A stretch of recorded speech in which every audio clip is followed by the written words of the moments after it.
আজকে আমরা কথা বলবো ডাব্লিউডাব্লিউ নিউজ নিয়ে যে আজকে কী ঘটনা হয়েছে আর কি। তো আপনারা নিশ্চয়ই দেখছেন মানডে নাইট রতে স্যামি জেন হাইরা গেছে সিএম পাঙ্কের কাছে। তো এটা নিয়ে মনে করেন স্যামি জেন অনেক রাগ করে রয়েছে। ম্যাচের শেষে সে অনেক চিল্লাচিল্লি করছে যে এত বছরের তার সফলতা মানে এই মাত্র এই 9 দিনের জন্য সে এত বছর ধরে কোম্পানির ভিতরে আছে, কিন্তু এই মাত্র 9 দিনের জন্য তাকে চ্যাম্পিয়ন বানানো হলো। তার কি আর একটু সময় ডিজার্ভ করা ছিল না যে সে আর কয়েকদিন এই চ্যাম্পিয়নশিপটা তার কাছে রাখবে?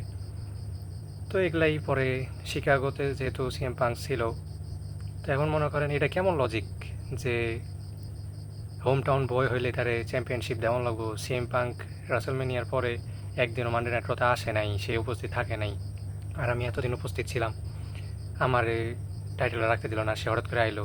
তো এই কাহিনীটা কিছুটা এরকম হয়ে গেল না যে রক যেমন আইছিল একটা রাসেল মানে রয়্যাল রাম্বলে সিএম পাঙ্কের কাছ থেকে ডাব্লিউডাব্লিউ চ্যাম্পিয়নশিপটা নিয়ে নিয়েছিল।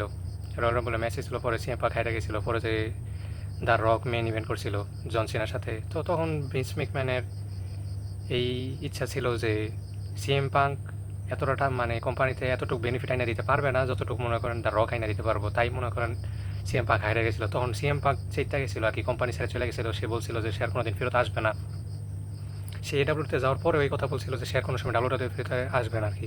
তো এখন কী হইলো, সে ডাব্লিউডাব্লিউতে আসছে, ডাব্লিউডাব্লিউ চ্যাম্পিয়ন হয়েছে, আবার সে যে দুর্নীতিটা নিজের সাথে হয়েছিল দেখে সে অনেক রাগারাগি করছে, চিরাচিরি করছে। আজ তো সেই দুর্নীতিটা সে স্যামি জেনের সাথে করলো। তো এটার কী ফলাফল হইব? আসলে দিন শেষে ডাব্লিউডাব্লিউ যেটা মন চাইবো সেটাই করব।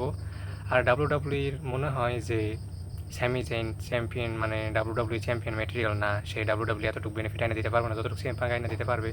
তাই মনে করেন সিএম পাঙ্ক জিতে গেছে, স্যামি জেন হেরে গেছে আর কি। পরে আমরা কথা বলবো যে Punk versus Cody Rhodes summer স্ল্যামের ভিতরে হইব। তো দেখা যাক, সবাই তো এটাই অ্যাজিউম করতেছে যে কোডি রোডস ভার্সেস মানে সিএম পাঙ্ক সামার স্ল্যামের ভিতরে হইব। এখন সেই ম্যাচটা হয় কিনা, পরে অন্য কি ম্যাচ হইব সেটা পরেরটা পরে দেখা যাইব। তো আমরা কথা বলবো যে ওসোর নিয়ে।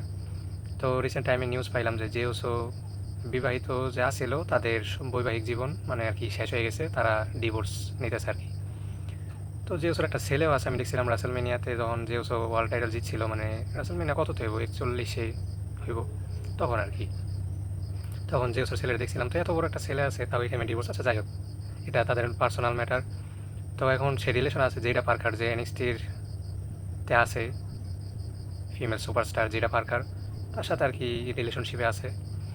পরে আমরা কথা বলবো যে জন সিনা এই সিএম পাঙ্কের ম্যাচ জিতা নিয়ে কমেন্ট করছে। ওই একটা ছবি পোস্ট করছিল আর কি, ডক্টর থোকোনমিক্স সিএম পাঙ্ক যখন সাইজে আইছিল আর কি, ওইটা নিয়ে। পরে ড্রু ম্যাকইন্টায়ার পোস্ট করছে সিএম পাঙ্ক ডাব্লিউডাব্লিউ চ্যাম্পিয়নশিপ মানে আনডিসপিউটেড চ্যাম্পিয়নশিপ জেতার পর কিছু ফ্যান্টাসি বুকিংয়ের মানুষ করছে আর কি। তো এটা দেখতে ভালোই লাগতেছে। যেমন সামার স্ল্যামের ভিতরে কোডি রোডসের লগে ম্যাচ হইব, তার পরে মান ইন দ্য ব্যাগ হইব স্যামি জেইনের সাথে, পরে ক্রাউন জুয়েলে রোমান রেন্স মানে যেটা মানুষ আর কি চায় যে রাসেলমেনিয়ার রিম্যাচটা এটা পাইব সিএম পাঙ্ক, এটার ভিতরে বিগেস্ট রিম্যাচ। পরে সার্ভাইভার সিরিজ এটার ভিতরে পাইব সেথ রোলেন্সের সাথে তার ম্যাচ হইব। এরপর একটা কী হবো তা জানি না, কিন্তু ফ্যান্টাসি বুকিং সেথ রোলেন্সের কাছে জিতবো কি না, যাই হোক দেখা যাক। তারপরে রয়্যাল রাম্বলে হইব ব্রক লেসনারের সাথে। এখন দেখা যাক ব্রক লেসনারের শিডিউলটা কেমন থাকে। ব্রক লেসনার তো মনে করেন প্রিমিয়াম ডাব্লিউডাব্লিউ সুপারস্টার, সে আসবে কি আসবে না। আবার সামার স্ল্যামে মানে ওভারফেমের সাথে যে ম্যাচটা হইব, ওই ম্যাচটার পরে সে আবার রিটায়ারমেন্টই নিয়ে নেয় কিনা তারও কোনো ঠিক ঠিকানা নাই। এলিমিনেশন চেম্বারে হইব ড্রু ম্যাকইন্টায়ারের সাথে ম্যাচ। তো ওইটার ভিতরে দেখা যাক কী হয়। পরে শেষ ম্যাচ রাসেলমেনিয়াতে হইব র্যান্ডি অর্টেন ভার্সেস সিএম পাঙ্ক।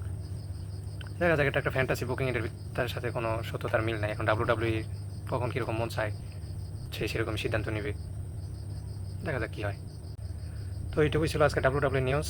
না, আগামীতে দেখা হচ্ছে আপনাদের সাথে নতুন একটা ভিডিও নিয়ে। এই চ্যানেলে নিয়মিত ভিডিও ছাড়া হয়। তো আপনারা যারা এই চ্যানেলের ভিডিও দেখেন তারা এই চ্যানেলের সাথে যুক্ত থাকবেন, সাবস্ক্রাইব করবেন, ফলো করবেন, লাইক শেয়ার করবেন। এটা বলে আমরা বিদায় নিচ্ছি। আলবিদা।